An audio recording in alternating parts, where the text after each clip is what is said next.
बच्चों कैसे हो आप? आज के वीडियो में हम अध्याय 3 चतुर्भुज को समझना इसको पढ़ेंगे। प्रश्नावली 3.1 को करने से पहले कुछ चीज़ों को हम समझ लेते हैं। सबसे पहले हम समझेंगे साधारण वक्र। ठीक है, किसको समझेंगे हम? साधारण वक्र। क्या होता है साधारण वक्र? ठीक है, तो वह वक्र जिसमें रेखाएं एक दूसरे को काटती नहीं है। रेखाएं क्या नहीं करती है? एक दूसरे को काटती नहीं है, उसे हम साधारण वक्र कहते हैं।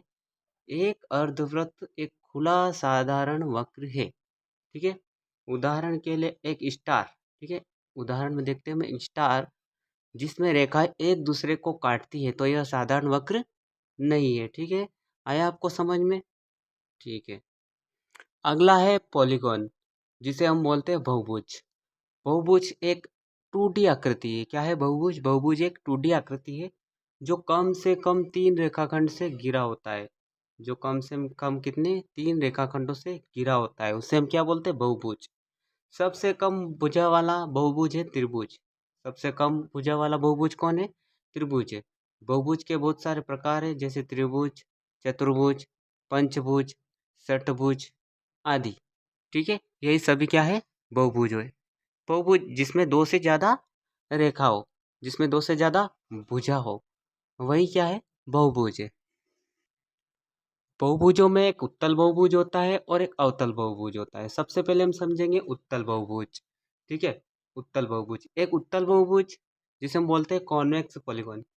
एक ऐसा बहुभुज होता है जिसके सभी आंतरिक कोण कितने डिग्री? 180 डिग्री से कम होते हैं। ठीक है, 180 डिग्री से कम होते हैं, वही उत्तल बहुभुज होता है। उदाहरण के लिए एक त्रिभुज, एक वर्ग, एक आयत, एक पंचभुज आदि सभी उत्तल बहुभुज के उदाहरण है। अगर पूछ ले कि अवतल बहुभुज क्या होता है? ठीक है, तो एक अवतल बहुभुज वह होता है जिसके सभी आंतरिक कोण 180 डिग्री से ज़्यादा हो और 360 डिग्री से कम हो, उसे हम अवतल बहुभुज कहते हैं। ठीक है, प्रश्नावली 3.1। ठीक है, प्रश्न क्रमांक 1, यहाँ पर कुछ आकृतियाँ दी गई है, प्रत्येक का वर्गीकरण निम्नलिखित आधार पर कीजिए। यानी आपको बताना है कि कौन सा साधारण वक्र है, कौन सा साधारण बंद वक्र है, कौन सा बहुभुज है, कौन सा उत्तल बहुभुज है और कौन सा अवतल बहुभुज है। ठीक है, तो पहला है यहाँ पर साधारण वक्र। इन आकृतियों में से आपको बताना है कि कौन सा साधारण वक्र है। तो पहला साधारण वक्र हो जाएगा। ठीक है, साधारण वक्र जिसमें भुजाएं एक दूसरे को काटती नहीं है। ठीक है, इसमें नहीं काट रही। ठीक है, इसमें नहीं काट रही है। ठीक है, तो ये साधारण वक्र। फिर दूसरा हो जाएगा इसी का तीसरा। तीसरा नहीं होगा। ठीक है, उसके बाद हो जाएगा पांचवा, पांचवे के बाद हो जाएगा छठा, छठे के बाद हो जाएगा सातवां। ठीक है, साधारण बंद वक्र में भी यही पहला, दूसरा, पांचवा, छठा, सातवां। बहुभुज में हो जाएगा पहला हो जाएगा, फिर हो जाएगा दूसरा हो जाएगा, इसमें हो जाएगा पहला, पहले के बाद दूसरा, दूसरे के बाद हो जाएगा चौथा। ठीक है, पहले वाला, उसके बाद दूसरा हो जाएगा बहुभुज और चौथा भी क्या है? एक बहुभुज है।